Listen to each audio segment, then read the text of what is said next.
जी के द्वारा लिखी गई है। सबसे पहले हम एक बार आपका फिर से रिपीट करवा देते हैं कि हमारा जो गद्य था उसमें हमने आपके सभी चैप्टर जो है समाप्त कर चुके हैं, जिसमें सबसे पहले था दुख का अधिकार कहानी यशपाल द्वितीय द्वारा लिखित, एवरेस्ट मेरी शिखर यात्रा बचेंद्री पाल की, ये सेकंड चैप्टर था। तुम कब आओगे अतिथि, ये थर्ड शरद जोशी का। वैज्ञानिक चेतना के वाहक चंद्रशेखर वेंकट रमन, ये धीरंजन मालवीय का। धर्म की आड़ गणेश शंकर विद्यार्थी, ये फिफ्थ चैप्टर।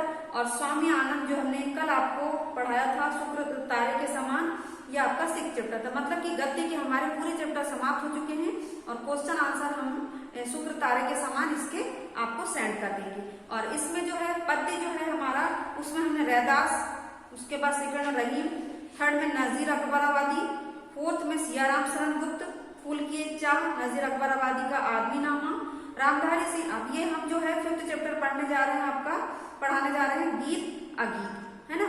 तो सबसे पहले हम इस चैप्टर को पढ़ाने से पहले रामधारी सिंह दिनकर जी का जीवन परिचय आपको बताने जा रहे हैं। देखिए रामधारी सिंह दिनकर जी का जन्म बिहार के मुंगेर जिले के सिमरिया गांव में हुआ था। सिमरिया गांव में हुआ था, है ना। कब हुआ था? 30 सितंबर 1908 को इनका जन्म हुआ था, ठीक है। उसके बाद सेकंड में आएगा इसका 1952 में ये राज्यसभा के मनोनीत सदस्य हुए। राज्यसभा के मनोनीत सदस्य हुए, माने गए सदस्य, मनोनीत सदस्य हुए। भारत सरकार ने इन्हें पद्म भूषण अलंकार से भी अलंकृत किया। पद्म भूषण इनको मिला, है ना। तीसरा पॉइंट रहेगा इसका, भारत सरकार ने इन्हें पद्म भूषण अलंकार से भी अलंकृत किया। दिनकर जी को संस्कृति के 4 अध्याय पुस्तक पर साहित्य अकादमी पुरस्कार, है ना। अगला अध्याय इसका साहित्य अकादमी पुरस्कार इनको किस पे मिला? साहित्य अकादमी पुरस्कार इनको इनकी संस्कृति के 4 अध्याय, है ना। इसका नाम है संस्कृति के 4 अध्याय, ठीक है। इस पे इनको साहित्य अकादमी पुरस्कार प्राप्त हुआ। अपनी काव्य कृति उर्वशी के लिए इन्हें ज्ञानपीठ पुरस्कार मिला। उर्वशी के लिए कौन सा पुरस्कार मिला? ज्ञानपीठ पुरस्कार। ये पॉइंट बना बना के आप इसे लिखते जाएंगे और उसके बाद हमें सेंड करेंगे जीवन परिचय, है ना। दिनकर की प्रमुख कृतियां हुंकार, कुरुक्षेत्र, रश्मिरथी, परशुराम की प्रतीक्षा, उर्वशी और संस्कृति के 4 अध्याय, है ना। ये आगे पॉइंट बना के लिखेंगे, नहीं समझ में आएगा तो कॉल भी कर सकते हैं आप। दिनकर ओज के कवि हैं, ओज गुण के कवि हैं और वीर रस के कवि हैं। इनकी भाषा अत्यंत प्रभावपूर्ण, ओजस्वी और सरल है। दिनकर की सबसे बड़ी विशेषता है अपने देश और युग के सत्य के प्रति सजगता, है ना। इनकी सबसे बड़ी क्या विशेषता है? अपने देश और युग के सत्य के प्रति सजगता। दिनकर में विचार और संवेदना का सुंदर समन्वय दिखाई देता है। इनकी कुछ कृतियों में प्रेम और सौंदर्य का भी चित्रण है। अब देखिए ये कविता में क्या कहना चाह रहे हैं। सबसे पहले इसमें बताया गया प्रस्तुत कविता गीत अगीत में भी प्रकृति के सौंदर्य के अतिरिक्त जीव जंतुओं के ममत्व, मानवीय राग और प्रेम भाव का भी सजीव चित्रण है। कवि को नदी के बहाव में गीत का सृजन होता है। नदी बहती है तो कवि गीत गाते हैं। तो सुख सुखी यानी तोता और तोती के कार्यकलापों में भी गीत सुनाई देता है। यानी जो भी काम करते हैं पशु पक्षी वहां पर चहचहाना, बोलना, तो उसमें उनको गीत सुनाई देता है। और आल्हा गाता प्रेमी तो गीत गान में निमग्न दिखाई देता है। राजस्थान के कवि हैं, आल्हा गाते हैं तो कहते हैं कि वो भी उसमें जुटे हुए दिखाई देते हैं। अब देखिए कवि का मानना है कि गुलाब सुखी और प्रेमी का प्रत्यक्ष रूप से गीत सृजन या गीत गान भले ही ना कर रहे हैं। यानी कि गुलाब का जो फूल है वो सुकी मतलब तोती, मतलब तोता की स्त्रीलिंग, और प्रेमिका भले से वो सामने गीत का गान नहीं कर रहे हैं, पर दरअसल वहां गीत का सृजन और गान भी हो रहा है। यानी मौन रहते हुए भी वे गीत गाते दिखाई दे रहे हैं। कवि की दुविधा महज इतनी है कि वह अगीत जो गाया नहीं जा रहा है महज इसलिए अगीत है, सुंदर है, प्रेमी द्वारा स्वस्वर गाया जा रहा है गीत। मतलब कि बोलते हैं गीत कैसा दिखाई दे रहा? अगीत, गीत गाए जा रहे हैं, गीत नहीं गाए जा रहे, पर ऐसा लग रहा है कि गीत गाए जा रहे हैं। विरोधाभास उत्पन्न होता है ना कि मतलब सारी प्रकृति के क्रियाकलाप जो है उसको देखकर ऐसा लग रहा है लेखक को, कवि को, रामधारी सिंह दिनकर जी को, कि ये सब गीत गा रहे हैं प्रकृति के क्रियाकलापों के साथ, परंतु वह वहां पर आवाज नहीं आ रही है। तो उसी को हम इस गीत के माध्यम से आपको बताने जा रहे हैं। देखिए, गीत अगीत कौन सुंदर है? गीत गाने वाला सुंदर है या जो नहीं गाने वाला है ना? ये प्रश्न किया है कवि ने। गाकर गीत विरह के तटिनी, तटिनी मतलब नदी, विरह रूपी नदी, नदी को कैसा बोला गया? दुखी नदी, क्योंकि वह एकांत में बहती रहती है, इसीलिए इसको क्या बोला गया है? दुखी। दुखी नदी गाकर गीत वेगवती बहती जाती है, तेज गति से क्या करती है? गीत गाते गाते तेज गति से बहती जाती है। दिल हल्का कर लेने को उपलों से कुछ कहती जाती है, यानी अपना दिल हल्का करने के लिए वह उपलों, उपलों का मतलब होता है किनारों, किनारों से क्या करती है?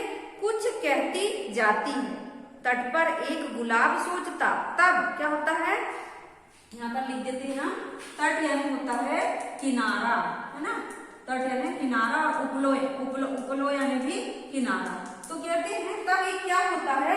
एक गुलाब सोचता है, देते स्वर यदि मुझे विधाता, यानी गुलाब कहता है कि मुझे यदि ईश्वर वाणी देते अपने पतझड़ के सपनों का, मैं भी जग को गीत सुनाता, तो मैं अपने पतझड़ रूपी गीत जो है सभी को सुनाता।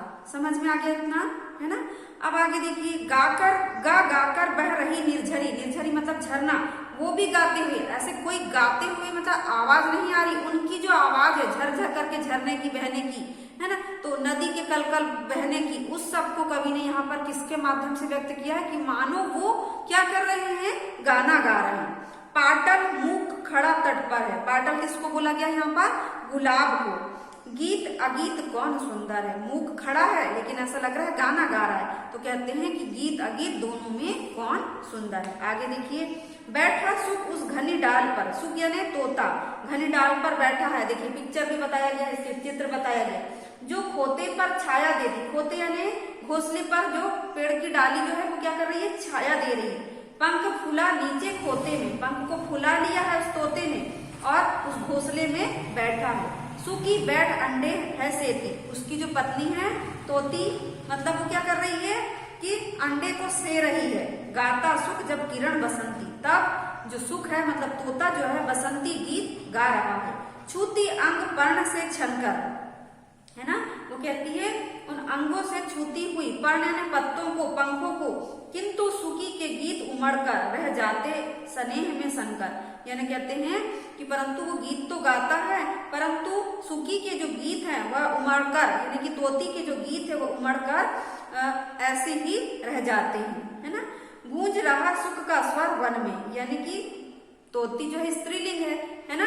तो कहते हैं कि वो उसके गीत वही सुनकर रह जाते हैं, क्योंकि वो थोड़ा धीरे गाती है, लेकिन गूंज रहा सुख का स्वर मन में, परंतु जो तोता जब बोलता है या गाता है तो उसका स्वर सारे वन में सुनाई देता है। फूला मगन सुखी का पर है, यानी मग्न है, सुखी किस में मग्न है? उस गीत में। गीत अगीत कौन सुंदर, इस प्रकार तोते के द्वारा गाए जाने वाले गीत पर सुखी मतलब उसकी स्त्रीलिंग वाली जो तोती है उसकी पत्नी, वह बहुत ही मग्न है। और इस प्रकार कवि यहाँ पर कहते हैं कि गीत अगीत कौन सुंदर है ना? अब आगे देखिए, दो प्रेमी है यहाँ, एक जब बड़े सांझ आला गाता है, यहाँ पर दो प्रेमी है कहते हैं।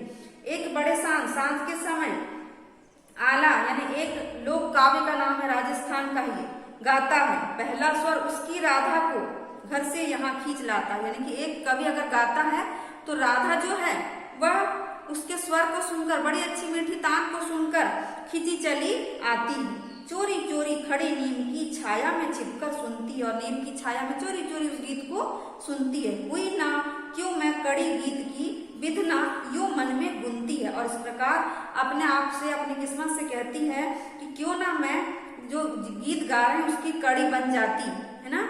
तो विधना यानी भाग्य विधाता ने मुझे उस गीत की कड़ी क्यों नहीं बनाया, तो मैं उस गीत में क्या करती, विचर जाती, अर्थात मैं भी गाने लगती, है ना? यानी उसकी कड़ी मैं बन जाती। वह गाता पर किसी वेग से, यानी वो गा रहा है, वो जिस गति से गा रहा है, फूल रहा है, इसका अंतर है। गीत अगीत कौन सुंदर, यानी उसका जो गीत है वह वेग मतलब गति से, जिस गति से गा रहा है तो इतना अच्छा सुनाई दे रहा है, इस प्रकार गीत अगीत कौन सुंदर है। तो बच्चों आपको ये कविता समझ में आई होगी। एक बार आपको होमवर्क में जीवन परिचय लिखना है ना, और हमें सेंड करना है। और दूसरी बात, ये कविता को घर में अच्छे से पढ़ना है, और जहाँ जो लाइन समझ में नहीं आई आपको वो हमसे पूछना है। तो आज की कक्षा हम यहीं समाप्त कर रहे हैं। धन्यवाद बच्चों।